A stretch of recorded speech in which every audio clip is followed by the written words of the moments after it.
Salut les amis, ziar naa leen bu baax a baax dal leen ak jàmm ci seen podcast Wolof Tech bi leen di jox lépp lu jëm ci wàllu informatique ak nouvelle technologie maanaam xarala yu bees yi ci kàllaama wolof. Alors comme ni ñu koy defee week-end bu jot ci podcast Wolof Tech tey nag épisode bu spécial la ñuy def ànd ci ak ay innovateurs yoo xamante ni kenn naataableetul seen projet yi ni mu amee solo ndaxte ñoo nekk lauréat prix bu mag bi nga xamante ni moom la Orange di organiser ñu tuddee ko POSEYAM. Alors mu nekk nag concours boo xamante ni au plan international day dajale 17 pays africains ak yeneen yoo xamante ni ñu ngi ci Moyen-Orient bi. Alors dañuy jàppale projet yi nga xamante ni dañoo am impact bu mag ci dundinu doomu aadama bi mais aussi ci environnement bi nga xamante ni ci leen nekk maanaam alam bi. Alors ren nag ci 12e édition bi ñu tànn ñetti projet fii nii ci Sénégal ñu war a représenter Sénégal aussi au plan international ci concours boobu noonu. Alors projet yooyu nag moo nekk Doom Yaay jël première place alors ki nga xamante ni moom moo taxawal projet boobu nekk Awa Diawara Diop alors tegu ci après projet Sen Diabète jël deuxième place ki nga xamante ni moo ko taxawal nekk Jaariyatu Ndiaye beneen projet bi ci topp nag nekk e-contravention jël troisième place ñi nga xamante ni ñoo ko taxawal moo nekk Doudou Mohamed Gaye ak man mi El Hadj Ibrahima Diago. Donc tey nag projet yooyu nag la ñu fas yéene faram-fàccee ngir auditeurs yi gën a xam lan moo nekk ci biir. Alors Awa Diawara Diop ziar nañ la bu baax a baax dalal ak jàmm ci podcast Wolof Tech. maa ngi lay delloo ziar bu baax a baax Ibrahima di rafetlu émission bi. Merci beaucoup Awa Diawara dina ñëwaat ci yow wax bu baax ci tey ci projet bi parce que am na ay questions yu bëri n'est-ce pas. waaw. alors waaye gis nga. Ok ça marche alors Jaariyatu ziar nañ la bu baax a baax dalal ak jàmm ci podcast Wolof Tech alors je souligne que Jaariyatu nag moom français lay wax parce que xam na wolof dégg na wolof bu baax a baax mais français bi daal la gën a maîtriser donc dañ koy bàyyi mu wax français après voilà on verra d'accord Jaariyatu ziar nañ la. bienvenue sur le podcast Wolof Tech. Salaamaaleykum tout le monde ziar naa leen. man dama tudd Jaariyata. Alors, comme Ibrahim l'a dit, mon Wolof, voilà. je le comprends, mais je ne le parle pas. Okay. Donc, voilà, moi, je suis franco-sénégalais, je suis née, j'ai grandi en France. Okay. Et voilà, donc j'ai envie de participer au développement du pays, d'où mon projet qui s'intitule Sen Diabète. Ok, ça marche. Alors, Jaariyatu, aujourd'hui, on va faire une exception. Pour expliquer ton projet, tu pourras parler français, il n'y a pas de souci. On va essayer après d'expliquer et de traduire pour les gens qui ne comprennent pas, d'accord? D'accord, c'est noté. Ok ça marche allez Doudou Mohamed Gaye ziar nañ la bu baax a baax dalal ak jàmm ci podcast Wolof Tech yow nag miin nga fi je pense que bi moo nekk 3e wala 2e fois nga ñëw ci podcast bi et ziar nañ la bu baax a baax. Grand Ibrahima de le ziar mon ami mon frère maa ngi lay nuyu bu baax di la ziare. di ziar aussi Jaariyatu Ndiaye et nu mu tuddati Awa Diawara Diop maa ngi leen di nuyu di leen ziar bu baax. di am contentement ci dalal bi jërëjëf grand Ibrahima. allez jaajëf merci beaucoup Doudou alors avant juste ñu tàmbali ak dañuy tàmbali juste ak benn fàttali bu ndaw épisode yi nga xamante ni ñu ngi koy def ci podcast bi mën ngeen ko déglu sur internet ci suñu site internet woloftech.sn wala ngeen dem ci plateforme podcast yi yëpp maanaam Google Podcast Apple Podcast wala Spotify foo leen dem rek mën ngeen tàppe Wolof Tech ngeen gis émission yi nga xamante yëpp ñu ngi koy def alors aussi pour résumer hebdomadaire bi ñuy def ci octobre cyber 2022 bi by Root SN aussi dinañ ko amal inchallah dimanche maanaam demain dinañ ko def ak beneen invité je pense que tey leena day noppalu suba dinañ ko def ak keneen je pense que surprise lay doon inchallah alors ay ca ñu dem donc ci suñu épisode tey bi maanaam waxtaan ci projet yi nga xamante ni ñoom ñoo jël prix POSEYAM bu Orange.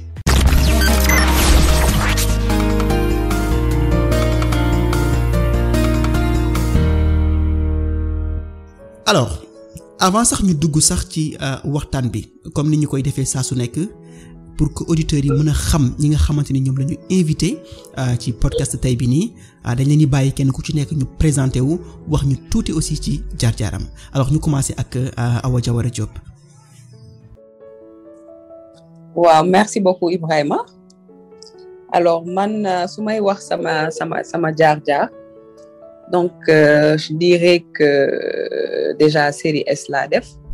donc début bi S1 la woon après mujj viré S2. Donc par la suite def informatique générale à Supinfo Donc c'était soit sécurité réseau informatique en spécialité sécurité réseau informatique. Donc par la suite mu aboutir à du développement carrément de logiciels. Okay, machallah. Donc actuellement je suis développeur dans une boîte de la place. Donc voilà, ça m'a jaar professionnel, on va dire. Voilà. Donc personnellement, je suis maman également. Donc de 2 enfants. Voilà. Donc c'est pour résumer daal loolu laa mën a wax si. Machallah. Si man. am na solo trop jaar-jaar bi am na solo dañ koy def pour wan nit ñi aussi que ne jaar-jaar dafa am solo parce que kenn ku ci nekk mën na ci gis boppam kenn ku ci nekk mën na copier ci loolu surtout jeunesse bi nga xamante ni ñoo ngi nekk derrière di ñëw tu vois. Je pense que moo tax à chaque fois émission bu jot dañuy bëgg suñu invité yi nit ñi aussi xam ñooy ñan xam seen jaar-jaar et je pense que jaar-jaar bi am na solo trop. Alors Jaariyatu est-ce que yow aussi mën nga ñu wax sa jaar-jaar maanaam sa parcours fan nga jógee fan nga jaar ba yegg si tey fii nii Jaariyatu. Oui, merci Elhaj. Salam alaikum Awa. En fait, man, je suis infirmière de formation. J'ai été diplômée en tant qu'infirmière en 2005. Donc depuis, j'ai travaillé en France essentiellement en endocrinologie, donc tout ce qui a apport, tout ce qui est diabète et toutes les maladies internes. Okay. J'ai fait plus de 10 ans, plus de 10 ans de ma spécialité. Machallah. Voilà, et je suis aussi coach en nutrition depuis 2 ans maintenant, coach en nutrition. Et justement, je travaille sur l'aspect des céréales locales, des céréales locales africaines qui peuvent permettre de réguler un diabète et casser aussi l'idée reçue comme quoi on ne guérit pas du diabète. Okay. Donc voilà, moi mes principaux études et vraiment là où je suis axée. Ok. Alors je pense que c'est hyper important et ça me donne même des idées de questions. Je suis en train de noter dans mon bloc-notes là des idées de questions parce que cette présentation sax daf may jox yenn idées yi quoi. Et je pense que jaar-jaar bi am na solo trop aussi. Déjà ça montre que li ngay liggéey ak li nga xamante ni moom nga proposer c'est en phase quoi. C'est hyper important. Alors Doudou Mohamed Gueye, est-ce que mën nga ñu wax sa parcours sa jaar-jaar avant ñuy tàmbali suñu épisode bi? waa sëñ Ibrahima maa ngi lay nuyuwaat Doudou Mohamed Gueye mën naa ne voilà parcours ci wàllu jàng maa ngi am sama bac en 2016 série S2. Ensuite ci laa dem université virtuelle du Sénégal où j'ai fi laa amee sama master en ingénierie logicielle master 2. Ci biir loolu aussi jaar naa Sonatel Académie foofu am naa fa certificat de développement web et mobile loolu mën naa ne mooy sama parcours côté éducation. Professionnel aussi depuis 2019 maa ngi ci entreprise yi j'ai fait liggéey naa ci 3 entreprises yu bokkul voilà. mën naa ne loolu mooy sama parcours actuellement. Machallah am na solo trop parcours bi et voilà am na solo trop c'est-à-dire jaar-jaar bi expérience bi day permettre yow li nga xamante ni sax moo koy def moom ngay def dafay gën a baax quoi tu vois parce que expérience moom boo ko amee ci li ngay def moom moo xam muy développement moo xam muy wàllum santé ak lu mu muti doon rek mën na la dimbale ci li nga xamante ni mooy sa projet yi nga xamante ni moom ngay def et c'est hyper important. Merci beaucoup Doudou Mohamed. Alors dañuy dem nag léegi ci waxtaan ci li nga xamante ni moo ñu fi indi tey muy projet yi parce que bëgg naa tey bu ñu fi jógee auditeurs yi ñuy déglu yëpp ak autorités yi ak ñëpp xam projet yi lan la exactement ak ban problème la bëgg résoudre. Alors yaakaar naa ni tey jii suñu mënee toog di waxtaan am wér-gu-yaram di sant yàlla nag bu baax trop war nañu gërëm bu baax a baax suñu yaay yi ñu nga xamante ni ñoo ngi ñu commencé toppatoo bi ñu nekkee déjà ci seen biir. Avant sax ñu juddu bi ñu juddoo aussi ñu continuer di ñu toppatoo ba ñu màgg même fi ñu nekk nii sax nekk ay waxambaane dañuy continuer di ñu bàyyi xel di ñu toppatoo donc je pense que dimbale yaay ci étape yooyu yëpp nga xamante ni dañuy am doom bi seen biir tu vois di ko yar di ko toppatoo dimbale leen ci étape yëpp nekk na loo xamante ni je pense que lu am solo la ba tax na ñu bëgg nag xam. yàkkamti aussi xam lan la Awa Jawara Diop proposé comme solution pour taxaw bépp yaay mais aussi taxaw xale yi alors Awa lan mooy projet doom yaay ak naka nga def ba am idée wu créer projet bu mel noonu. Alors déjà merci beaucoup Ibrahima ci introduction bu rafet bu jekk bi nga def noonu. Merci. Donc bu ñu déjà avant toute chose ñu jël tur bi doom yaay donc bu ñu ko tasee dafay nekk doom ak yaay. ok donc mu bu ñu koy résumer mu mel ni daal ñun lépp li ñu soxal mooy doom ju ndaw ji tout tànk ak yaayam donc yaay ji ci avant muy jur xale bi c'est-à-dire ba mu wannee lor. ba mu koy wasin.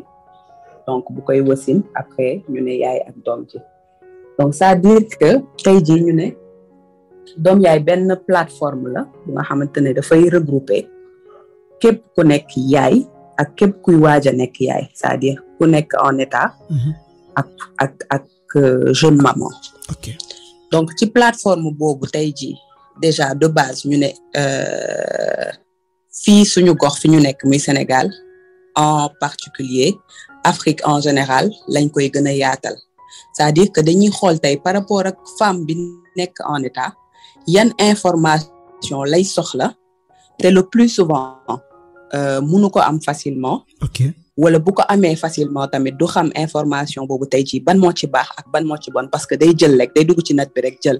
kii na la lii baax na lii baaxul donc finalement doo xam lan ngay jël ak lan nga dul jël. ok mooy le plus souvent information yi ñuy jot boo duggee par exemple sur Google à 95% extérieur lay jóge. ok comme may joxe exemple bi ma mujjee joxe mooy par exemple dañ naan la booy matu framboise baax na. loolu c'est bien beau framboise baax na mais amuñu ko wala boo ko fi bëggee am tey jii di nga wër ba sonn pour am ko. ouais dëgg la. donc ñu xool tey jii matu li nga xamante ne baax na. lu mel ni xorom polle par exemple ñun ñu am ko fi mu ne fi xuus.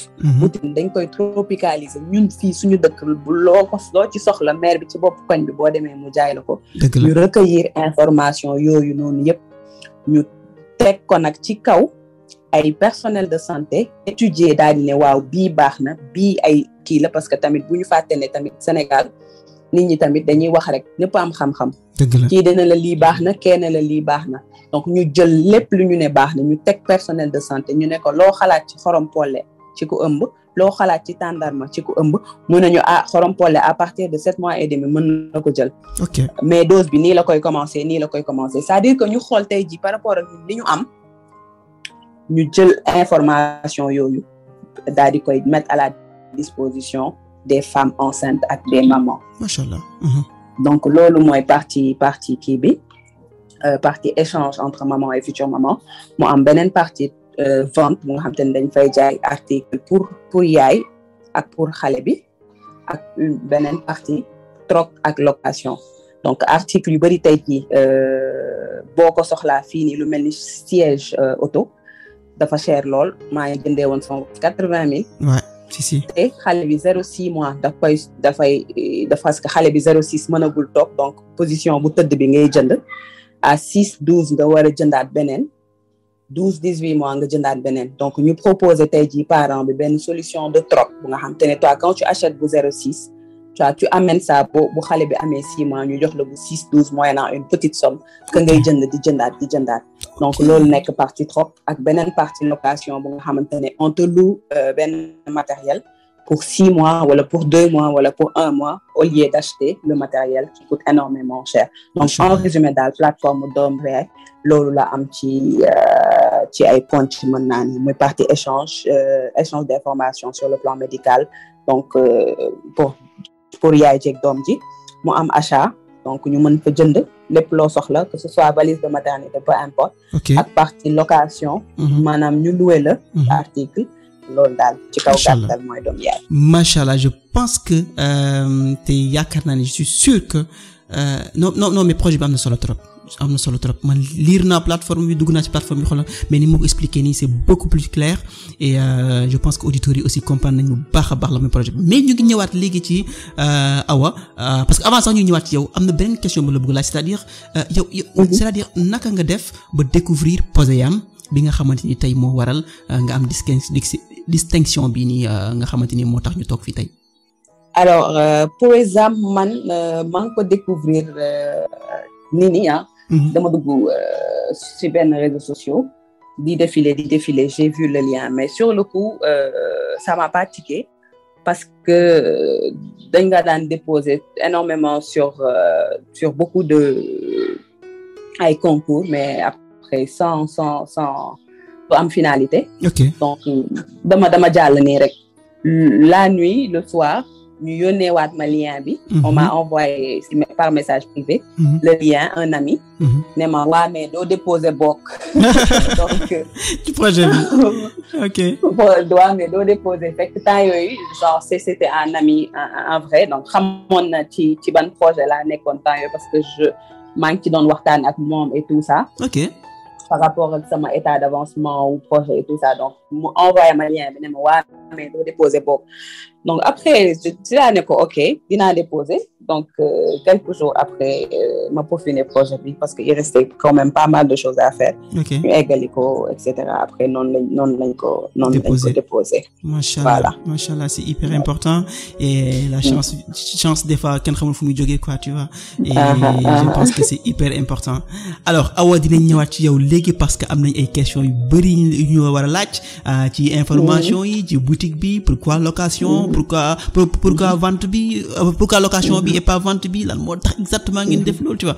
Dinañ ñëwaat léegi ci ak yow ak plateforme ni muy doxee et tout ça ci yow. D'accord Ibrahima. Alors ba léegi nag dañuy des ci wàllum wér-gu-yaram te je pense que wolof Njaay nee na sax wér-gu-yaram ci la lépp xaj, donc nag lépp loo xamante ni daf ñuy mën a xañ suñu wér-gu-yaram dañ ci war a taxaw bu baax a baax a baax.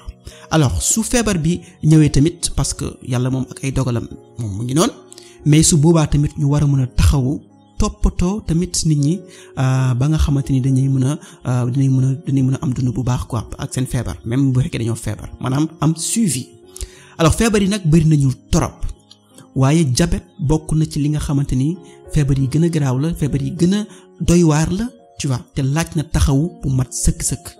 Et je pense que membre jury Poyezam bu Orange loolu la ñu comprendre ba tax sax ñu nominer ñu tànn projet bi nga xamante ni moo nekk seen diabète mu bokk ci lauréat yi nga xamante ni ñoo nekk 12e édition Poyezam bi. Alors projet boobu nag la Jaariyatu Njaay teg sur place. Alors Jaariyatu lan moo nekk seen diabète, mais aussi mais aussi idée projet boobu naka ngeen def bam dikkalee, naka la ñuy idée projet bi dikkalee quoi. Alors comment est-ce que vous pouvez nous expliquer le projet Sen Diabète et comment est-ce que vous avez eu cette idée-là? Alors le projet en fait, je viens souvent au Sénégal, quasiment une fois dans l'année, et avec des associations de ressortissants sénégalais en France, on fait souvent des campagnes de sensibilisation. Et en fait, c'est la maladie qui ressort le plus avec l'hypertension, qui ressort le plus. Et du coup, en faisant mes recherches, je vois qu'il n'y a pas beaucoup de prévention et un manque de suivi. Donc, de ce fait, je me suis dit, bon, c'est peut-être là où ça coince. Donc, voilà. Et en fait, on se rend compte que l'approche, et comme Hawa l'a dit tout à l'heure, l'approche occidentale ne doit pas être la même pour l'approche du Sud. Et du coup, moi, c'est là-dessus que j'ai travaillé. Et je me suis dit, nos mamans, à l'époque, elles avaient tout à portée de main pour prévenir toutes les maladies. Toutes les maladies. Donc, il doit y avoir forcément quelque chose qui fait que nos changements ont apporté ces changements. Et en fait, quand on regarde bien, le diabète, c'est quelque chose de récent sur nos territoires, quand on regarde bien. Parce que c'est arrivé dans les années 70-80. La sédentarité qui est arrivée, c'est l'occidentalisation qui est arrivée.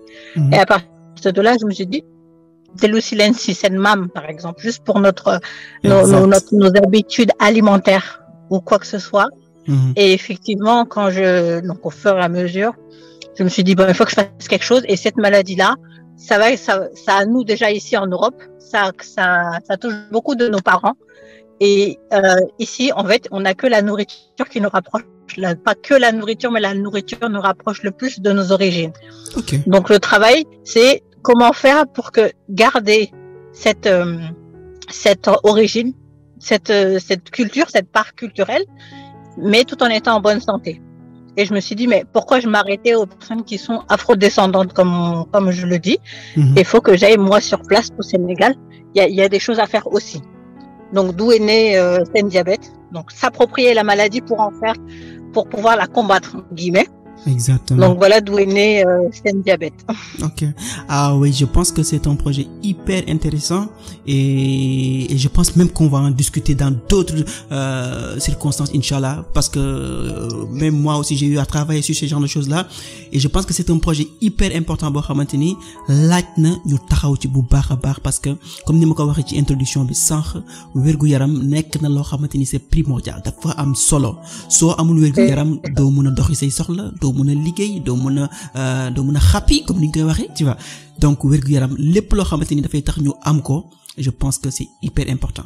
Alors Awa, pas Awa, Diarriata, naka nga découvrir Poesam bi nga xamante ni mooy moom la Orange organisé. En fait moi j'ai fait le Linguère Digital Academy de Sonatel.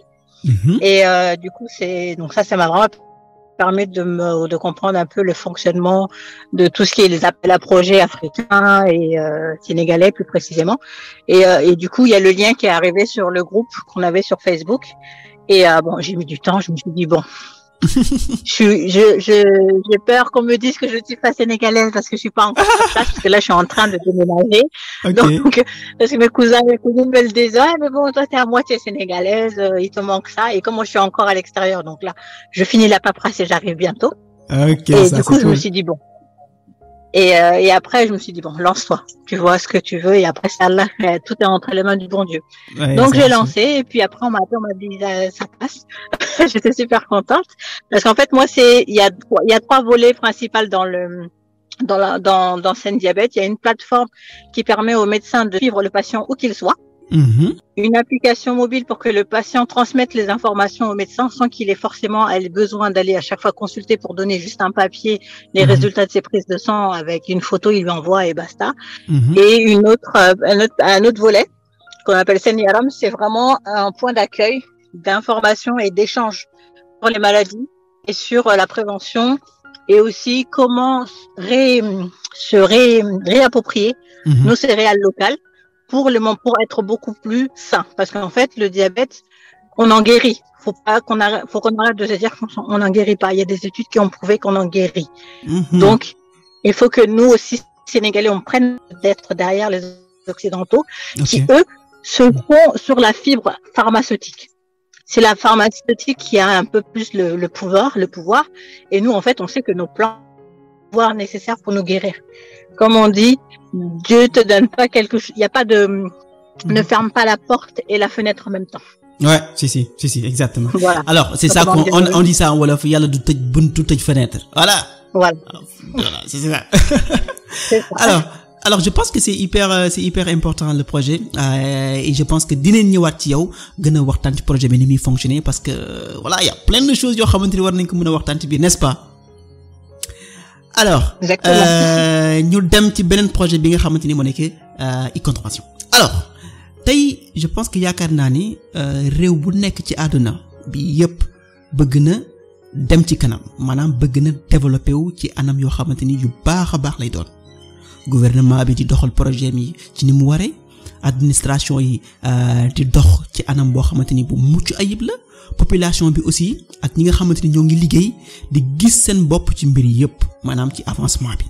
Alors loolu yépp nag mën na sooxe su fekkee li ñuy wax guerre wala corruption moo ngi am ci réew yi, suñu réew yi.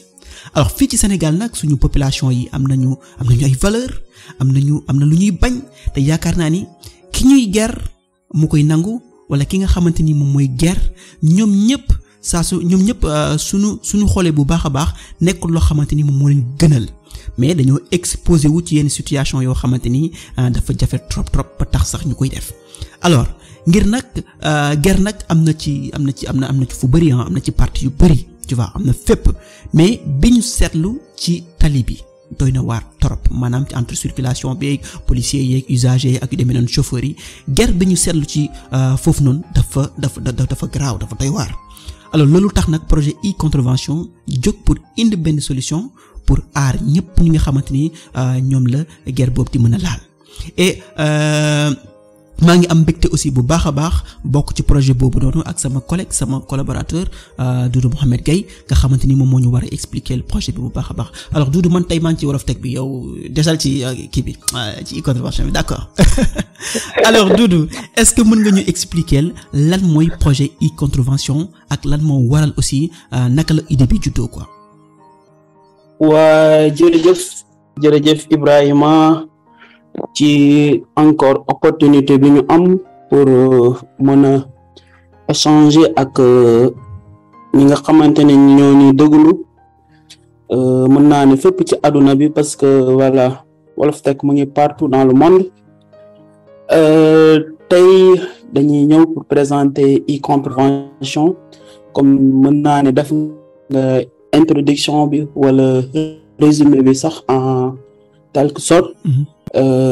e-contravention comme ni nga ko waxee i la ak contravention mën nañ ne électronique contravention ñu ne contravention électronique tey boo gisee am na ay e-commerce quelque chose e-learning kii mais ba léegi déggaguñu e-contravention je pense non e-contravention ci yow laa ko njëkk a déggee yow Ibrahima Diago voilà comme niñ ko waxee c'est le fait de dématérialiser maanaam li nga xamante ne nii police yi dañ ko doon def ci tali bi di ko bind ci feuille tey ma jox la exemple bu ndaw Awa Jawara mën na yore otom di conduire après mu rencontrer benn policier def benn infraction léegi par exemple su fekkee ne dafa am défaut assurance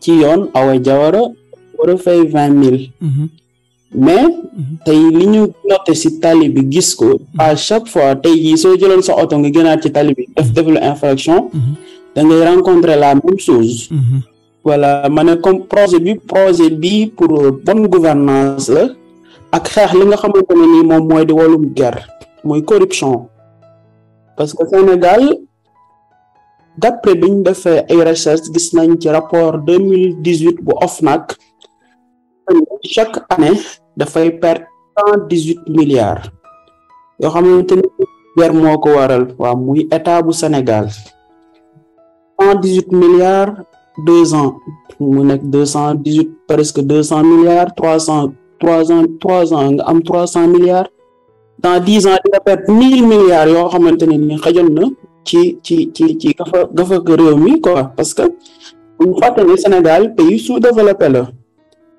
léegi nag ñun idée bi ñu am mooy résoudre problème boobu ba nga xamante ne ni même bu fi jëlewul guerre bi tamit dina ko wàññi bu baax a baax solution bi lan lay consister mooy dématérialiser contravention yi nga xamante ne ni mooy am ci tali bi nga xam ne policier bi wala agent gendarme bi wala policier bi dafay am application boo xamante ne ni ci lay defee contravention yi application bi lu mu koy jëriñ dina gagner du temps parce que fu mu waroon a defee benn contravention dina fa mën a defee 10 dina am tamit traçabilité dina am crédibilité ci agent bi aussi état bi xaalis bi war a dem dina fa dem directement donc mën nañ agent bi moo ciy gagné état bi moo ciy gagné citoyen lambda bi moo ciy gagné léegi tey bu ñu la defalee contravention dafa am application boo xam ne citoyen lambda bi mooy comme ñun comme Ibrahima comme Jaariyata wala Awa Jawara application boo xam ne ñun ñi nga xam ne ñooy personne lambda yi foofu day am ay sensibilisation mën nañ la sensibiliser ci nan ngay moytoo guerre yan infraction nga war a moytu dina am tamit yow fooy fay sa contravention parce que tey bu la agent bi defalee contravention da ngay jot SMS en plus de notification ci sa application léegi soo defee notification bi da ngay mën a fay ak moyen paiement yi existé bu ci voilà comme yi existé ci local bi nga baal ma publicité bi ma tudd leen comme amul problème Orange Money, Free Money, Wizall voilà Kpay Visa Mastercard bépp moyen paiement boo xamante ne nii existe na nga xam ne dañuy yombal nit ñi parce que buñ nekk di am sax ba léegi mooy tey buñ la bindalee contravention mënoo taxaw sur place fay il faut nga dem commissariat ñu ne la suba da ngay demaat commissariat pour fay. Imagine Ibrahima bu waroon dem Paris wala mu war a dem États-Unis nekk ci yoonu aéroport bi ñu defal ko contravention mu war a demaat retourner ba commissariat wala mu war a bàyyi otom aéroport ci ne nii buñ ko bindalee comme contravention bu ñëwaatee du dawal. parce que il sera obligé mu dem fay ba pare door mën a récupérer otom loolu daal mën nañ ne mooy une contravention côté global dama globaliser. si ak point yoo xamante ne nii. buñ ci demee nii dinañ ci détaillé comme volet technique beeg kii. si dinañ ñëwaat léegi cof ci affaire bi nga xamante ni nit ñi gën a comprendre ci biir ni muy doxee. voilà même am na chiffres yoo xam ne aussi dinañ ko si mën a générer après pour. prise de décision loolu pour autorité yi lay doon xam naa dinañ ci ñëwaat ci kanam incha allah. non mais je pense que projet bi xam naa ne projet bi am na solo alors voilà man maa ngi ci biir projet bi voilà mënuma ci wax mais mën naa wax ne daal franchement projet bu am solo la et depuis bañ ko commencé ba léegi jot nañ ay retours yoo xamante ni ça nous permet même ñu gën a mën a renforcer projet bi di ci gën a parce que nag projet bu complexe la on n'a pas peur de le dire projet bu complexe la parce que parties prenantes yi muy boole yëpp moo tax quoi en fait bu complexe la mais li am solo lenn la bëggu ñoo léser kenn ci projet bi li am solo mooy ñëpp dañoo war a jël projet moo xam mu nekk administration policier yi moo xam mu nekk usager yi ñoom ñëpp la leen bëgg a aar ci li nga xamante ni mooy guerre parce que ñëpp la mën a dal tu vois li tax nga koy def condition la c'est que dafa am ci benn condition boo nekk boo xamante ni rek c'est pas favorable wala nga exposé wu moo tax peut-être nga koy def mais du jikko ju bon du dara parce que ku sañoon da ngay ñaq sa da ngay li ngay lekk da ngay nekk loo xam ne yaa koy ñaq tu vois mu nekk loo xamante ni aussi lu leew lay doon ci yow mais doo nax kenn doo def leneen affaire bu ñaaw donc je pense que bu ñu leen tegee ci condition yu baax rek indi leen benn système boo xamante ni bu baax lay doon ci ñëpp nag waxuma mu léser kenn mais mu baax ci ñëpp je pense que Sénégal dina jëm kanam et je pense que 118 milliards yi ngay wax nii waaw mën nañ ko dem defaree ci beneen stade wala ñu def beneen hôpital wala ñu investir ci doom yaay wala ñu investir ci seen diabète ainsi de suite je pense que loolu c'est hyper important alors Doudou juste avant ñu dem naka nga def ba découvrir seen Poésam bi parce que je pense que yaa ko découvrir waaw. waa Ibrahima Poésam bi mën naa ne xam naa ko il y a cela 4 ans. parce que nekkul woon ne la première fois ma si postulé aussi ci bi may wax sama parcours aussi maa ngi wax ni maa ngi nekkoon Sonatel Academy xam nga Sonatel Academy dafa nekk école boo xamante ne nii Sonatel moo ko moom première école codage gratuite au Sénégal. ok moment yi ñuy nekk foofu en 2018 njëkkoon naa participer ci Poésam bi.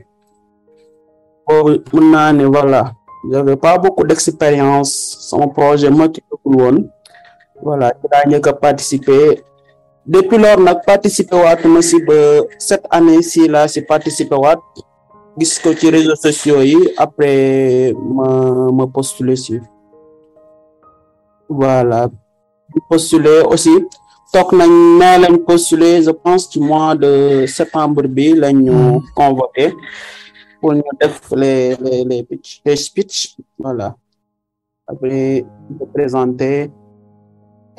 présenter ko voilà aussi projet bi nekkul ni première fois ñu koy primé on gagné nañ yeneen ñaari prix xam naa yooyu aussi dinañ ci ñëw ci kanam. oui si dinañ ci ñëw ci kanam waaye inchallah. ok ça marche. alors je pense que c'est hyper important maa ngi remercier bu baax Doudou parce que à chaque fois projet bi may woo Ibrahima nañ dugal ci concours tel tu vois nañ dugal ci concours tel moom partie bu franchement moo ko féetee tu vois à chaque fois maa ngi koy féliciter bu baax ci courage bi ci voilà ci lépp c'est un collègue boo xamante ni travailler ak moom c'est hyper intéressant c'est hyper top alors dañuy ñëwaat ci benn aspect mooy naka la plateforme yi di fonctionner alors Awa xam naa ne boobu léegi yaa ngi noppi di déglu mais je pense que aussi c'est bien ñuy déglu yenn projets yi xam gars yi lu ñu proposé et je pense que même collaboration sax war na mën a am ci weccante xalaat ci ñi nga xamante ni ñun moom la ñuy def parce qu'on est appelé à représenter le Sénégal sur la phase internationale tu vois et je pense que c'est hyper important ñu xamante suñu biir xam kenn ku nekk li nga proposé n'est-ce pas. alors Awa dama bëgg revenir un peu ci sa plateforme bi nga xamante ni proposé nga kooku ci naka lay doxee c'est-à-dire wax nga léegi ne plateforme benn site web la site internet la et jàpp naa ci ne dina am benn partie boo xamante ni ay information la ay blog la am na partie boo xamante ni boutique la da ngeen di jaay am na benn partie boo xamante ni aussi location la c'est-à-dire ngeen def location ak yu demee mais man li ma bëggoon a xam mooy lan moo motiver seen choix wu ngeen jël ay produits di ko louer. Exactement déjà boobu bëggoon naa ko xam mais aussi bëggoon naa xam aussi plateforme bi tey ki nga xamante ni bëgg na ci dugg mu nekk benn Sénégalais lambda lan la ci naka la ci duggee ak bu ci duggee ndax dafay war a am benn compte ci biir et cetera loolu bëgg naa ko xam déjà premièrement avant ñuy xuusaat yenn détails. Alors merci beaucoup Ibrahima. Déjà permettre ma jaajëfal Diarriatou ainsi que Doudou bon ak yow parce que franchement ay projet yu nga xamante ne la amal na solo askan bi franchement et ce sont des projets vraiment à féliciter à encourager donc keep doing what you are doing c'est important. Merci thank you. Donc bu ñu ñëwaatee ci fonctionnement wu plateforme bi donc de base ñu leeral ne que instant bii nii site web la donc site web la bu nga xamante ne ñëpp mën nañ ci ku am connexion internet ku ci nekk mën nga ci accéder sur www.domyaye.com donc www.domyaye.com donc muy site bu responsive ce qui veut dire que mën nañ ko utiliser ci téléphone yeeg tablette yeeg yëpp donc quant à fonctionnement bi ku ci nekk mën nga ci accéder mën nga fouiller mën nga xool yëpp sans pour autant nga am compte. Maintenant bu transaction duggee là maintenant dafay nécessiter nit ki am compte. ok bu nit ki soxlaa jënd par exemple wala nit ki soxlaa louer wala mu soxla troquer la nit ki ci boppam ñu xam nit ki moom mooy kan mais bu fekkee partie information recueil d'information pour la femme n'importe qui peut y accéder d'ailleurs ay lien vidéo lay doon ak yooyu yëpp donc ñëpp mën nañ ci accéder mën nañ ko xool donc tant que nit ki bëggul jënd wala mu bëgg troquer wala mu bëgg louer leneen ni des ci site bi yëpp nit ki mën na ci accéder sans pour autant mu am compte donc amul inscription amul dara maintenant nag nit ki bu soxlaa def ay transaction lu ci mel ni jënd bi troc ak location là nit ki dafay am compte donc compte bi ñu am say information de toutefois bu fekkee dañ lay livrer fan sa adresse mooy fi nga dëkk adresse de facturation et cetera loolu yëpp pour ñu mën a identifier nit ki def transaction boobu noonu bu ko defee tey jii tamit dinañ mën a xam say centre d'intérêt xamaale tamit yow miy jënd ndax da nga ëmb wala ndax da nga am doom bu fekkee da nga ëmb yaa ngi ci ñaata mois bu fekkee da nga am doom sa doom ci ñaata mois la am loolu yëpp après pour ñu mën a xool lan lañ la mën a suggérer yan produit lañ la mën a proposer et cetera en fonction de li la indi ci site bi. Machallah. Donc maintenant après le reste maintenant client bi moom mooy xool li mu bëgg ndax dafa bëgg jënd bu boobaa mën na nekk en ligne wala boutique sur place physiquement. ok wala ndax parce que am na ay boutique déjà yu nekk sur place à Dakar. Pour le moment ubbeegul actuellement nii donc maa ngi sàcc ci beneen question bu ñëwagul. ouais non un problème c'est ça. Ouais. Vas-y y a pas de souci. Donc pour le moment nii projet à court terme nii mooy ouverture boutique bi inchallah de sorte que foofu mën nga dem jëndi directement sans pour autant nga jaar ci site bi xam ne tamit li ñuy troqué boo bëggee gis xam nga sénégalais moom balaa muy jënd faaw mu dem làmb ko. waaw ba mu xool ko daan la li ngeen di wane ak li ngeen di jaay bokkul. oui ça c'est sûr foog mu xool ko quoi foog mu teg ci loxoom. waaw du yem ci xool da koy lambaat kañ lambati ëlbati kii donc surtout partie troc bi. partie troc bi il faut nit ki mën a déplacer wu xool li muy échanger bagage am lu mu doon tamit donc partie troc bi tamit tey jii produit bu nekk ci boutique bi bu ñuy troquer donc dafay am njëg bu nga xamante ne du forcément xaalis donc on va raisonner en termes de jetons donc par exemple ñu ne siège bii nii jar na 100 jetons produit bu ci nekk bu ñuy louer wala bu ñuy troquer dafay am jeton loolu moom du doon en CFA mais ay jetons lañ koy codifier yow tamit tey jii boo indee sa produit nga ne man dama kaa bëgg troquer avant ngay jéem a naan lii laa bëgg wala lii dañuy jël sa produit parce que on ne prend pas tamit n'importe quel produit. Ouais. Il faut que ce produit parce que ñun duñ la jox n'importe quoi donc on va pas recevoir tam n'importe quoi. Donc dañuy jël sa produit xool ko. ci biir ak ci biti. mécanisme bi boobu bu fekkee pas de truquer ce produit yaa ko moom. Donc avec 150 jetons tu peux monnayer les 150 jetons. nga ñëw tamit ci produit yi ñu la exposé nga gis bii kat bii 100 jetons la bale 25 jetons la bii lii jeton la nga daal di troquer échanger en fonction de yow li nga indi lan nga ci mën a am léegi 10 jetons bu nekk après moyennant une somme que tu vas donner pour échange pour troc bi donc loolu mooy partie troc location bi moom da ngay définir produit bi nga bëgg pour durée bi nga ko bëgg ñu signer contrat de location. Après voilà.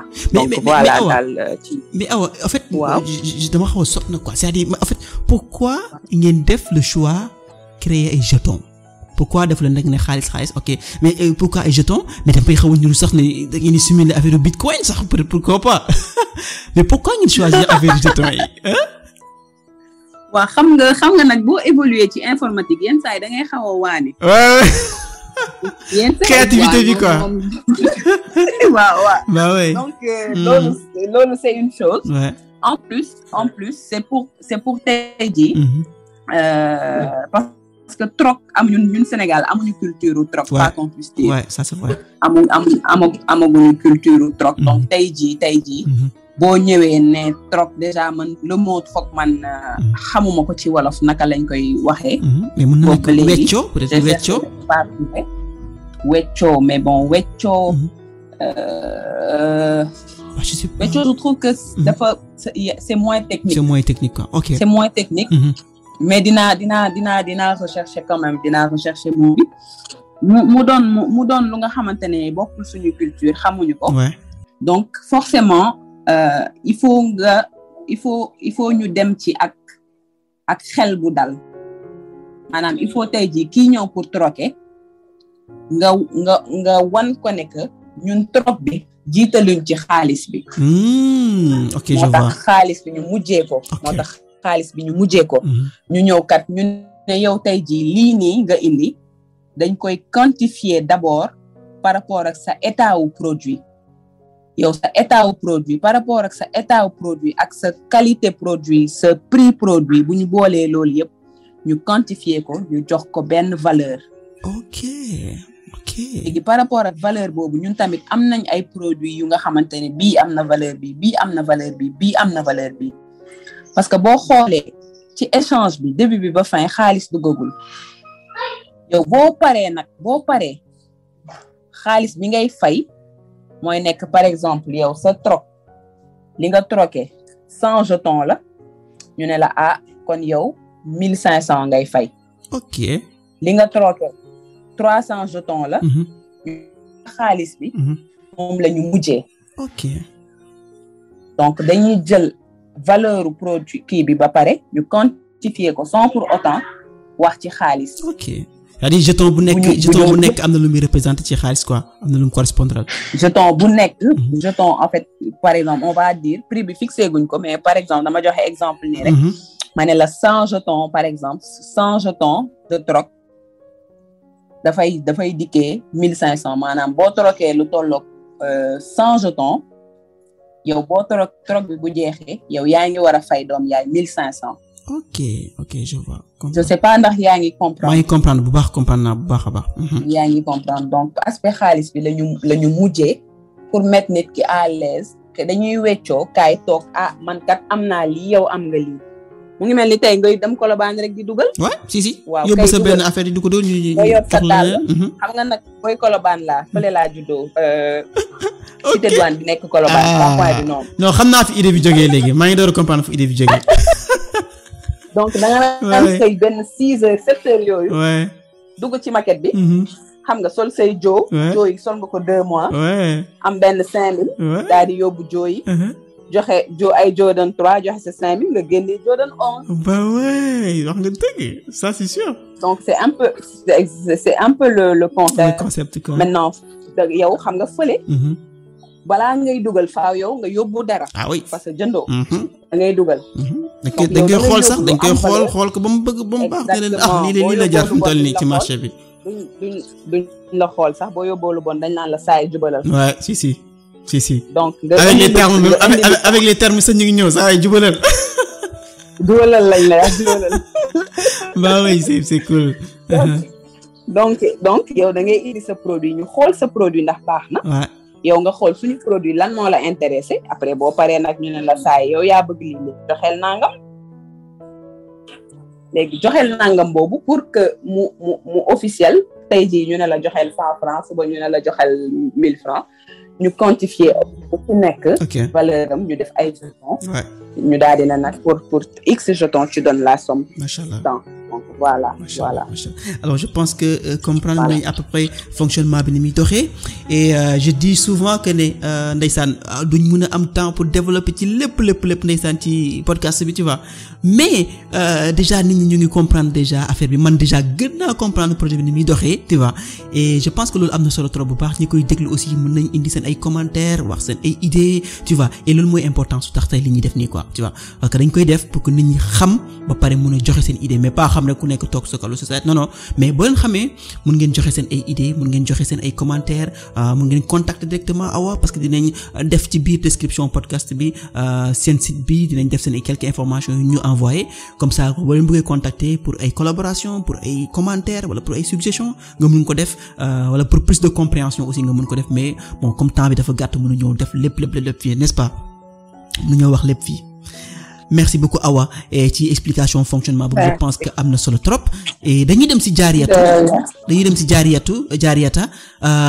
Jaariyata alors yow aussi bëggoon nañoo xam plateforme bi nga xamante ni moom nga proposé wax nga sànq ne application web la am na aussi application pour médecin bi am na aussi application mobile pour ki nga xamante ni moom mooy envoyer Constante Ami ci docteur bi pour mun a xam alors loolu yëpp naka lay doxee exactement tey naka ngeen fas yéene liggéey ak hôpital yi lan ngeen li jox hôpital yi mais ça bëgg naa xam système boobu naka lay doxee exactement Jaariyatu.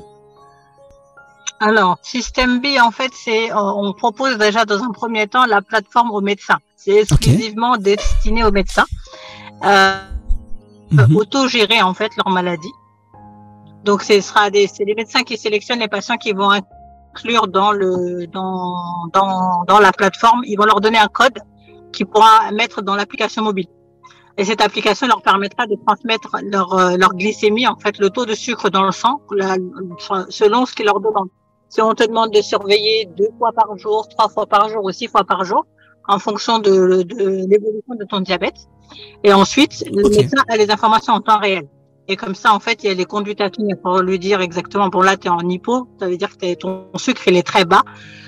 Fais cette action-là. Si ton sucre, au contraire, il est très élevé, fais cette action-là pour corriger tout de suite.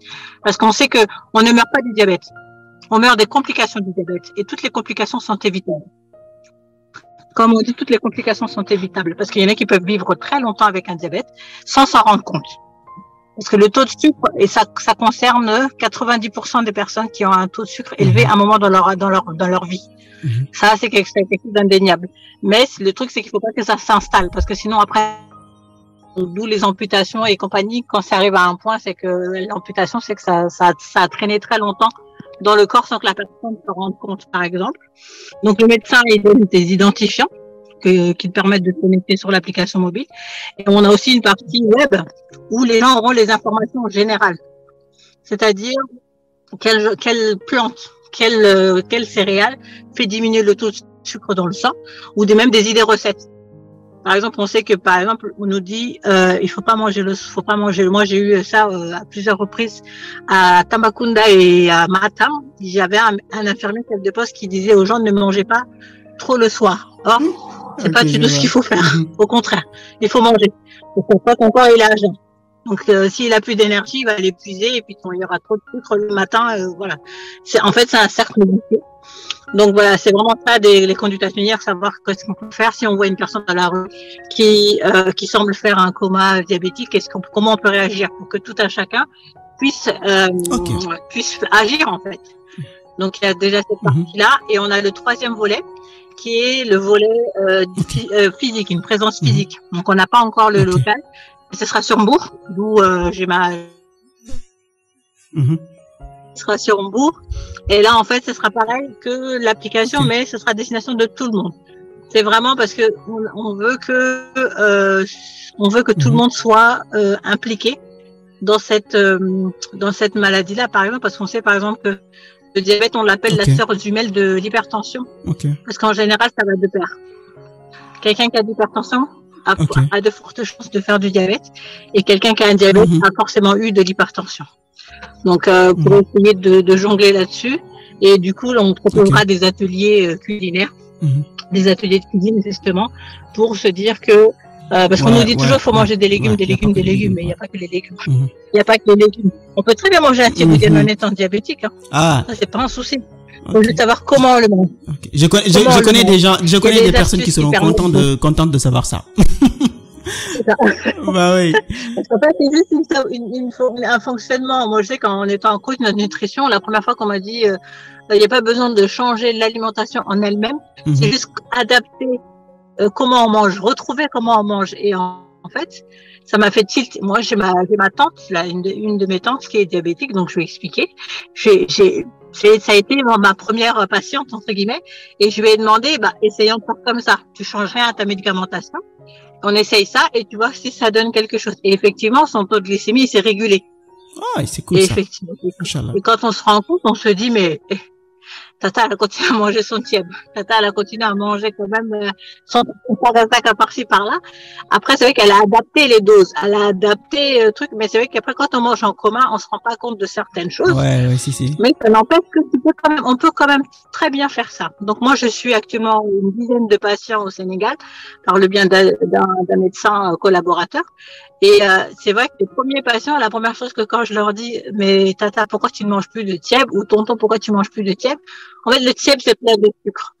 J'ai dit oui, mais si tu l'adaptes, si tu le manges comme ça, ça change. Effectivement, ça m'a permis justement de me donner une force supplémentaire en me disant, ça marche.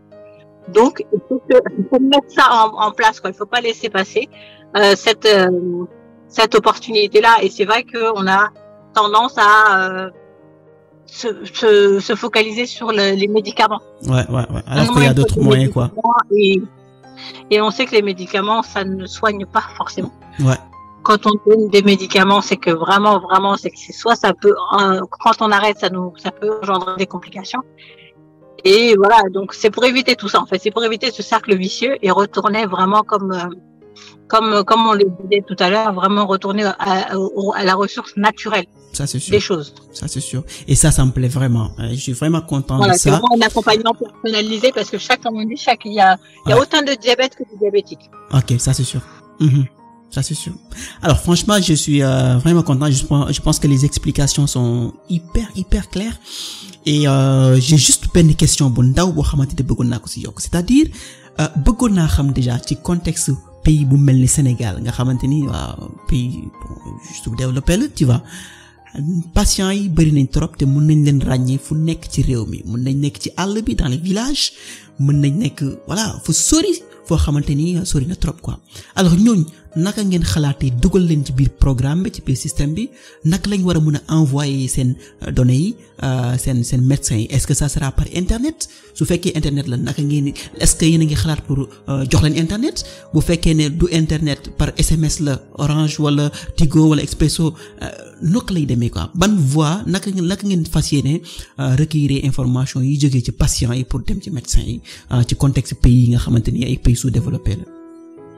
Oui, alors pour la transmission des informations, c'est-à-dire du patient vers le médecin, là les données pourront être collectées hors connexion.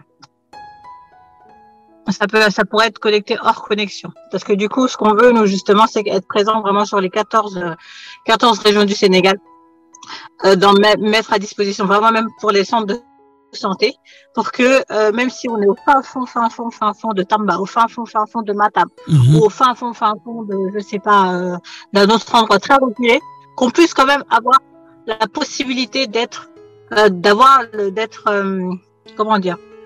informé et d'être suivi. Parce que le principal problème dans un diabète, c'est le suivi. Quand on n'est pas suivi dans un diabète, c'est là où les complications arrivent. Parce qu'on relâche un peu la pression, on relâche un peu la vigilance en fait. Et donc voilà, donc du coup c'est vrai qu'on a dit que pour le passé du patient au médecin, les données soient faites hors connexion. Donc on est en train de travailler là-dessus, on n'a pas encore le site internet, il n'est pas encore finalisé, du moins il est en cours de finalisation. Donc on n'a pas encore terminé, mais c'est www.sendiabete.com, mais il n'est pas encore mis en ligne. Ok, ça marche. Et je pense que on attend le projet c'est un très grand projet et je pense que il y a beaucoup de personnes yoo xamante ni mën nañoo liggéey ci projet boobu noonu ak yéen tu vois parce que comme ni ma koy waxee à chaque fois collaboration c'est hyper important des fois nit ki nekku na lépp da nga koy mën a defal sa bopp tu vois donc maa ngi dégg sànq yaa ngi wax ne yaa ngi collaborer ak ay médecins c'est hyper important am ay phase pilote dans certains hôpitaux ci Sénégal mais aussi waxtaan ci développeurs yi waxtaan ci informaticiens yi waxtaan ci ak ñu yor wàllum droit en fait ubbeeku bi dafa baax trop ci projet yi et je pense que tey loolu bu amee ci suñu réew yi ak start bi dina gën a dox je pense que da ngay dégg ñu naan non diw sàcc na sama projet man loolu ça n'existe pas alors tey man bu ma amee même projet comme yow su ma gisee ne sa projet baax na pourquoi pas lépp lu ma ci xam connaissance bu mu ci am yépp ma ñëw indil la ko mu nekk lu baax tu vois comme ça parce que bu demee c'est pas nous qui gagnons parce que ñun kenn rek lañ ci 14 millions de Sénégalais mais bu projet bi demee Sénégalais yëpp ñooy gagner Afrique yëpp ñooy gagner mais àdduna bi yëpp ñooy gagner aussi quoi et pour cela maa ngi lay féliciter bu baax a baax.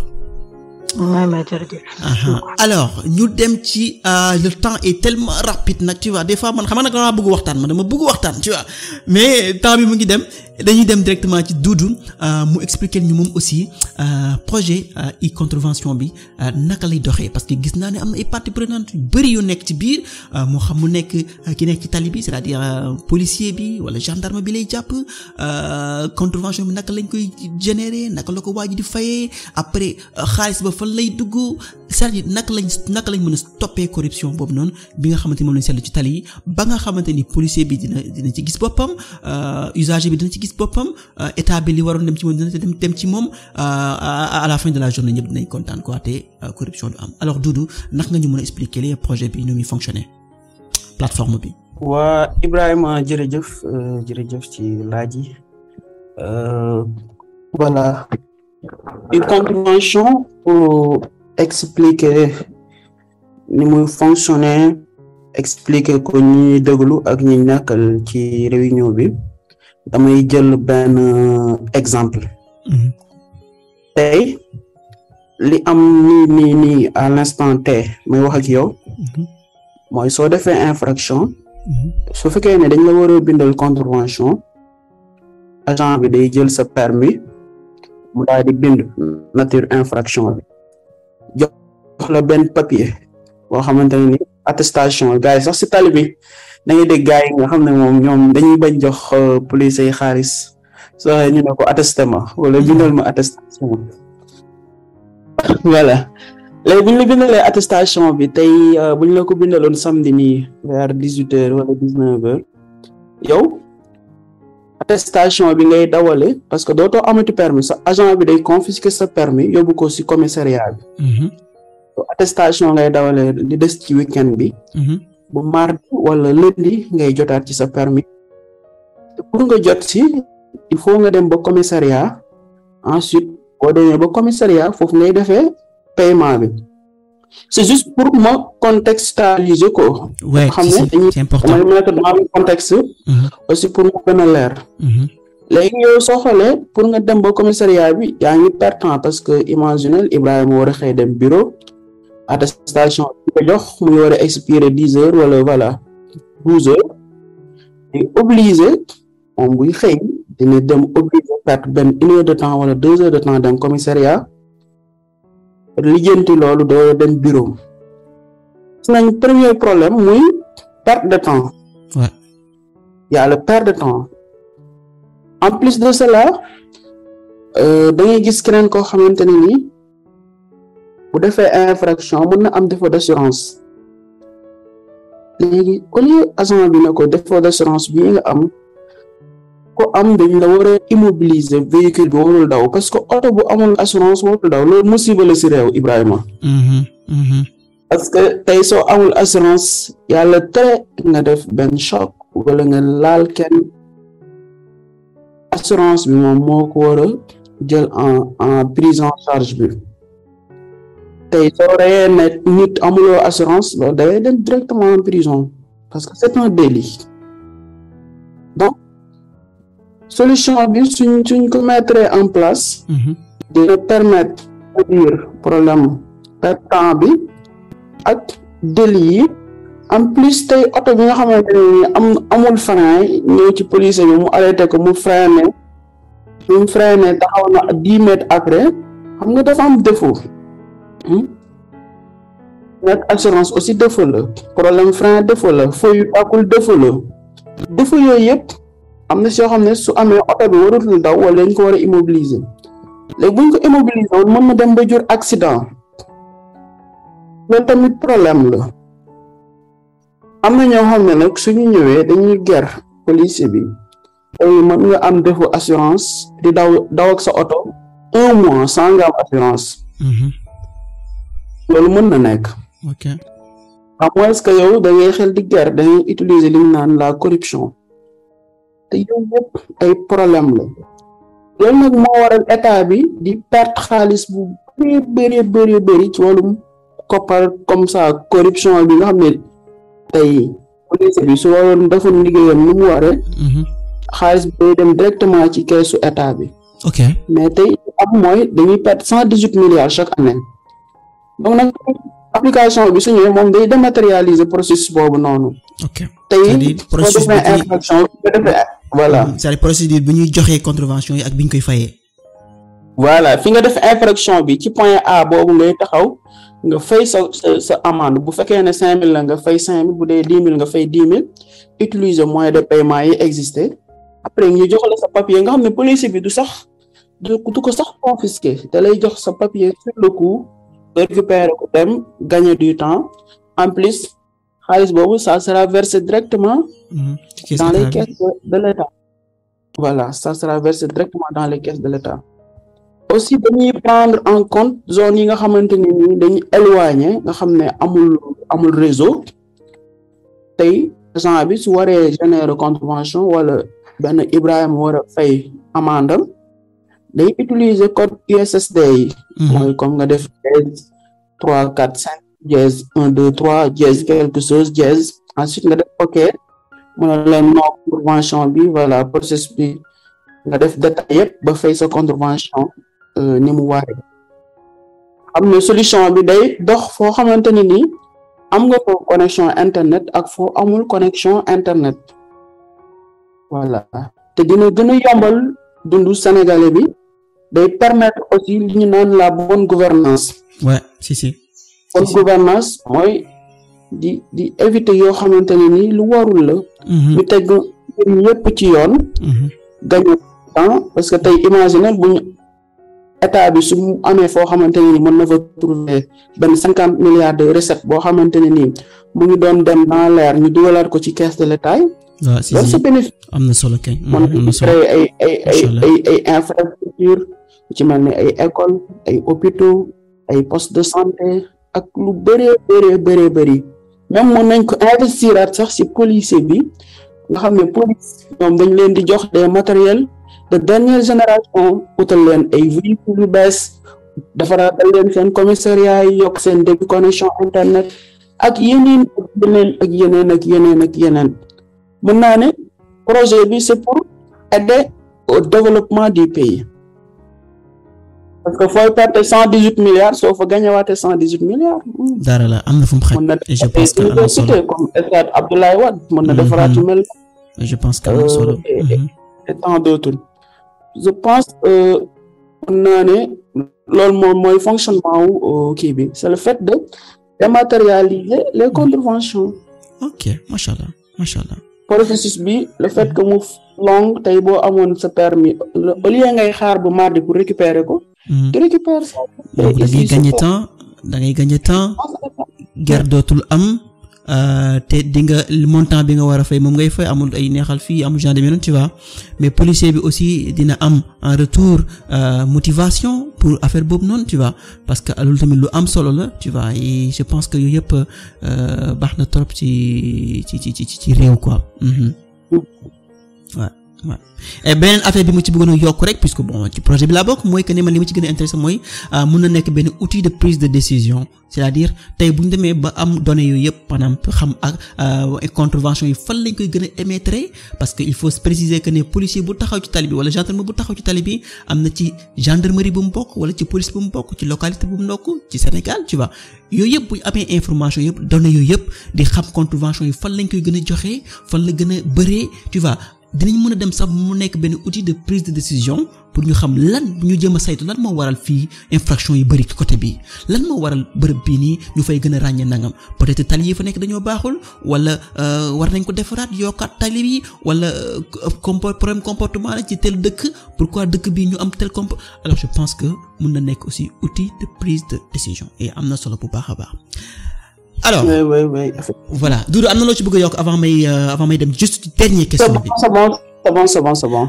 alors je pense que temps bi xooj nañu trop te épisode bi mu ngi gudd et dernière question bi may laaj rek dama koy laaj Awa moo xamante ni mooy dernière question bi alors Awa ginnaaw bi nga xamante ni gagné ngeen prix POSEAM bi nga xamante ni moom la Orange organisé fii ci Sénégal te ngeen war a teewal Sénégal ci à l'international naka ngeen dundee mbir mi ak lan nga mën a wax sunu njiit yi ak aussi jeunesse sénégalaise bi.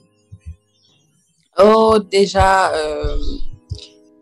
kon dañ ci kontaan ci nouvelle bi parce que franchement projet bu ñu gëm la te dinañ ko taxawal incha allah di féliciter tamit yeneen projet yi yeneen li ma ko waxee sànq am nañ solo trop et di waajal tamit sur le plan international ñu war a représenter le Sénégal waaye ñu ñafe ko incha allah rabbi ñu indi ndam li ren Sénégal incha allah ba pare autorité yi ñu leen di ñaax parce que lu mel ni concours bii nii war nañ si def yu bëri parce que projet yi booy xool bëri nañ Sénégal les jeunes sont là ils sont porteurs de projets sauf que xamuñu fu ñuy jaar xamuñu fu ñuy kii donc lu mel ni POSEAM tey ci baax na mais autorités yi tamit war nañ def yu mel noonu yu gën a bëri may ñaax jeunesse bi tamit ku ci nekk ci li nga nekk yow yaa ko war a njëkk a gëm loo gëmul moom keneen mënu la ko gëmle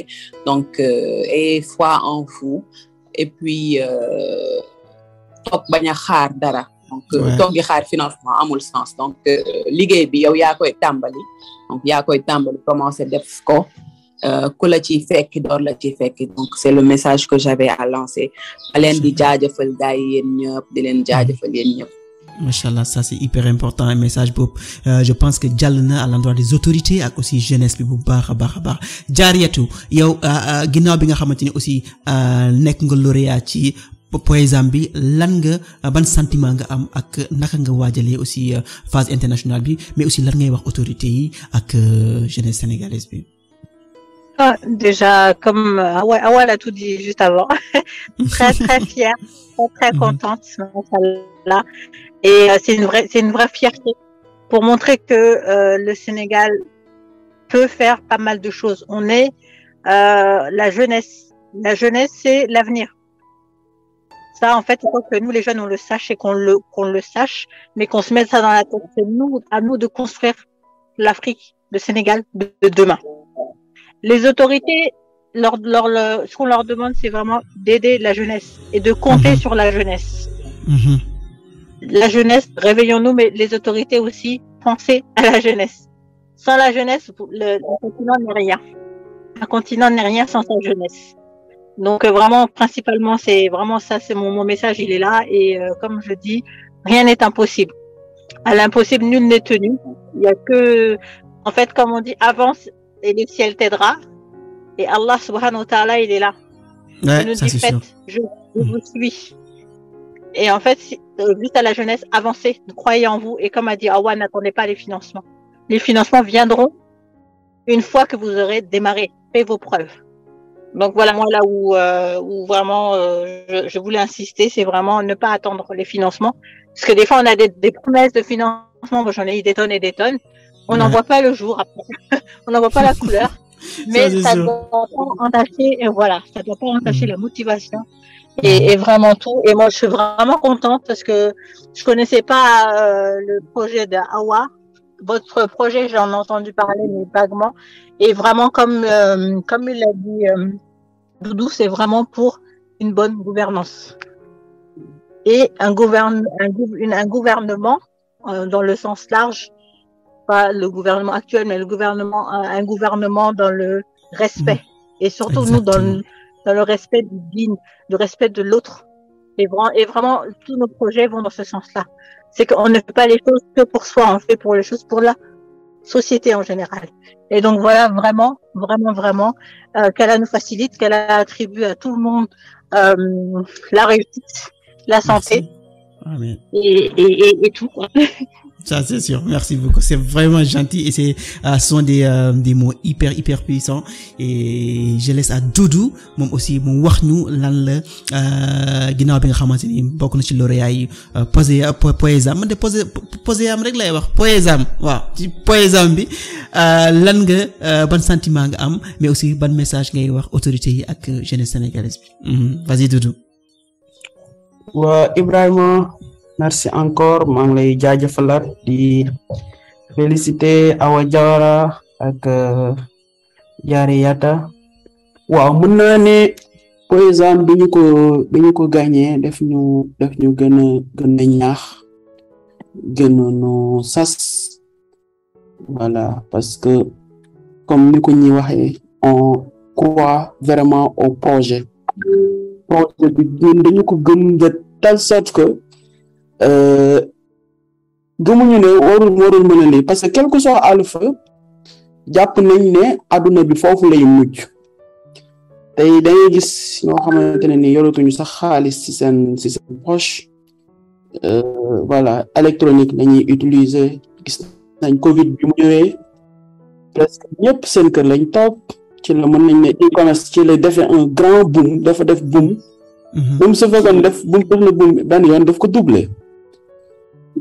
Voilà, par exemple bi def ñu gën a ñaax, gën ñu motiver, parce que gagné nañ yeneen ñaari ko nañ lauréat ci Coding for Integrity boo xamante ne ni organisation des Nations Unies pour la lutte contre le crime ak drogue bi ñoom ñoo ko organisé woon.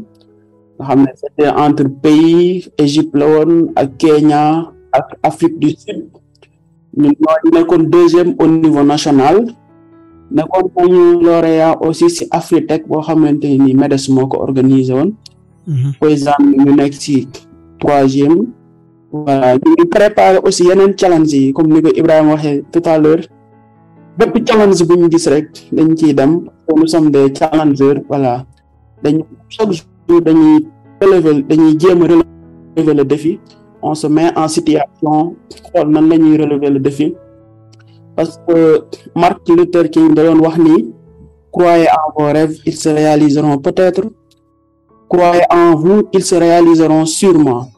mooy li nga xam ne nii moom ngay mbébét gëm ko dina mën a am benn jour, mais soo gëmee sa bopp ne mën nga ko def rek tey nii dafay am di nga ko réaliser, parce que nit ci li nga xam ne am na ci passion nee nañ ko échoué, te ñun am nañ passion, am nañ motivation, am nañ détermination, que ni on peut le faire grâce à ce projet mën nañ développer le Sénégal mën nañ aider suñu bopp aider suñuy frères aider suñuy pères voilà en plus li may wax autorités yi mooy ñu gën ñu jàppale voilà xam ne ñun dañu am idée te réew bu développer tey jii mënul dem sans le numérique benn réew mënul développer sans le numérique ñun ñi nga xamante ni ñoo nekk ci domaine numérique bi voilà état bi gën a jege population bi ci côté boobu donte ñu ngi ci sax président mu ngi ci ak ñi mu àndal parce que gis progrès yi muy def mais ñu gën ko jàppale yombal ñu voilà accès côté autorité bi parce que suñ projet xaw na complexe il faudra ñu gis autorité yi ku ci mel ni le ministre de l'intérieur même le président ou bien ñëpp ñi nga xamante ne nii ñoom ñooy partie prenante projet bi. voilà mën naa ne loolu mooy li ma ci gàttal pour tànk rek di ñaaxaale tamit jeunesse bi ñu gën a góorgóorlu leen wax ni ndaw moom du yaafus nee nañ ko yaafus moom du dem fen. du dem ça c'est sûr kon nag. bu jàppee nga fanaan ci li ngay def nga fanaan ci ba bët set nga def ko. waaw ça c'est sûr parce que nee nañ coono du réer borom. Ibrahima loolu daf may rappeler projet bi y a presque ay mois ci ginnaaw. fanaan nañ ci ba tey di ci liggéey ba bët set. ça c'est sûr voilà c'est sûr. fanaan nañ nekk ci di liggéey ba bët set. bi ñu koy def aussi xalaatuñu woon ne un jour viendra ñu gagner par exemple parce que. ñu projet bi dañ ko am pas pour nekk di gagner ay concours wala di gagner ay challenge mais. pour mettre ko en place loolu mooy suñu objectif. mettre le projet en place au Sénégal. mettre ko dans la sous-région et pourquoi pas partout dans le monde. loolu mën naa ne mooy suñu objectif di la jaajëfalaat bu baax. mais bu Doudou dama lay wax sax nga profiter waxaale sa mot de la fin tàgguwaale parce que épisode bi pratiquement jeex na la mu nekk sa mot de la fin avant ñuy jàll ci Awa ak Diarratou. mën naa ne ça résumé na li mu doon wax résumé na ko voilà. xanaa di la jaajëfalaat pour l'accès bi nga ñu jox ñu mën a passer suñu information franchement yaa ngi def. liggéey bu am solo voilà di leen wax aussi ñi nga xam ne ñoo ñuy déglu képp koo xamante ne ni xamoon Wolof Tech mu dem seet ko ñi nga xamante ne xamoon nañ ko aussi ñu gën yokk abonné yokk partage yi parce que mu ngi Ibrahima mu ngi nekk di def liggéey bu am solo képp koo xamante ne ni xamuloo woon informatique sax wala xamuloo xarala yees yi soo koy topp wala nga koy suivre di nga dem ba di nga ko comprendre que ça soit suñu papa yi suñu yaay yi suñu maam yi parce que képp ku dégg olof rek mais dégg Wolof Tech di nga xam nga réew mi toll ak technologie bi fu la toll voilà franchement ma lay encouragé bu baax aussi ak képp koo xamante ni mën na ko jàppale aussi n'hésite pas mu def ko franchement loolu mooy nekk sama mot de la fin di féliciter aussi encore sama ñaari grand yi muy Awa Diawara ak Diarratou voilà donc macha allah maa leen di féliciter bu baax di leen wax aussi bépp jeune ci li nga nekk aussi nekk ci te gëm ko bu jaree nga fanaan set na nga ko def parce que coow moom du réer borom quoi loolu la ñuy wax Olof Njaay daf koy wax mais c'est vrai rien n'est facile dans la vie il faut bien bosser jaajëf Ibrahima machallah merci Doudou c'est vraiment gentil alors Awa lan moo nekk sa mot de la fin parce que épisode bi franchement jeex na lan moo nekk sa mot de la fin. alors man je déjà may kii jaajëfal Doudou ci kàddu yu rafet yi mu fi mujjee donc di la jaajëfal yow tamit Ibrahima franchement taxawaay bi rafet na mu nekk émission bu nga xamante ni maa ngi koy door a découvrir franchement bien que maa ngi évoluer ci milieu de la technologie de l'informatique mais maa ngi koy door a découvrir donc mu nekk lu nga xamante ni bu soobee yàlla dinañ ko partager dinañ ko gën a yaatal incha allah donc merci à Diarratou si projet bi merci pour tout xam naa ne tamit on aura l'occasion de reparler et donc gën a yaatal ci nekk ci projet parce que ay projet yu am solo la donc di remercier auditeurs yi di remercier ñëpp di remercier ñëpp merci à vous. merci beaucoup man aussi maa leen di remercier bu baax alors Diarratou lan moo nekk ce mot de la fin. Mon mot de la fin c'est jërëjëf à tous. Vraiment merci à Ibrahima aussi pour toi. Ce que tu fais qu'elle a facilite c'est une très très bonne chose parce que comme Doudou l'a dit on est dans un monde où si le numérique on n'avance pas avec le numérique va nous laisser sur le côté. Donc, franchement, je souhaitais vraiment te remercier là-dessus et vraiment de vulgariser la chose, c'est très important. Voilà, merci Awa. Awa qui, comme tu l'as dit, on va se voir. Inchallah, on a des choses à se dire et à se voir. Et les garçons, franchement, machallah, très très très bonne initiative parce que franchement, les corruptions, tout ça, nous on est une jeunesse qui veut aller de l'avant et travailler là-dessus, c'est vraiment le top. Le top. Et franchement, Merci beaucoup Diarriata, merci beaucoup Awa, merci beaucoup Doudou. maa ngi leen di jaajëfal bu baax a baax ci li ngeen accepté ñëw tey week-end la ñëpp ñu comme ni mu koy waxee tey week-end la ñëpp a ngi noppalu mais ñun ñu ngi fii di partager suñu connaissance di partager li nga xamante moom la ñu def et je pense que loolu am na solo trop. Alors maa ngi remercier aussi bu baax a baax Orange ci kóolute bi ak ci li nga xamante ni parce que gars yi tamit il paraît que léegi ay millionnaires leen quoi. am na luy am tuuti quoi mais je pense que yan na nekk loo xamante ni aussi dinañu jëriñ pour que ñu mën a faire avancer la suñu projet yi pour que aussi ñi ñu ko jox aussi suba ñu dégg ñu fu gën a sori man je pense que mun na nekk prix international ñu jël ko que ñu ñàkk ko jël déjà gagné nañ ba pare parce que li ngay def benn mbir nit ñi reconnaître importance am déjà leur victoire la mais au-delà de mu nekk victoire ñaax la aussi pour que ñu gën a aller de l'avant pour que aussi ñoom aussi suba buñ toog dootuñ dégg ci projet bi mu daanu ci suuf mais na nekk loo xamante ni suba dañ koy gën a déggaat gannaaw suba ñu gën ko déggaat and whatever lépp lu mënti xew ñu gën a déggaat projet bi ci yeneen niveau yoo xamante ni yu gën a am solo lay doon donc buñ yaafus nañ tirer ci kanam et je pense que noonu la ñuy def ba mën a nekk loo xamante ni ay références la ñuy doon pour jeunesse bi nga xamante ni ñu ngi ñëw ci gannaaw am ay idées parce que képp ko am idée bëgg na mu avancer képp ko am idée bu fekkee da ngay gis ñi nekk sa kanam seen idées yi di daanu yow aussi doo am courage pour da am idée pour doxal ko donc nañ doxal suñu idées yi ba nga xamante ni day nekk loo xamante ni lu évoluer lay doon Sénégal jëriñu ci Afrique jëriñu ci àdduna bi yëpp mën cee jëriñu et pourquoi pas. Et je pense que war na mën a nekk alors donc maa leen di jaajëfal bu baax di leen remercier encore une fois ci seen présence ci émission Wolof Tech bi et di leen wax aussi très bon week-end di wax auditeurs yi aussi que ne dinañ leen jox rendez-vous beneen semaine demain ñu ngi war a def résumé wu octobre cyber 2022 Beyrouth SN et dinañ ko def demain mais aussi samedi prochain aussi dinañ amal beneen épisode bu bees waxaat ci leneen lu bees ci podcast Wolof Tech allez merci beaucoup et ciao à la semaine prochaine.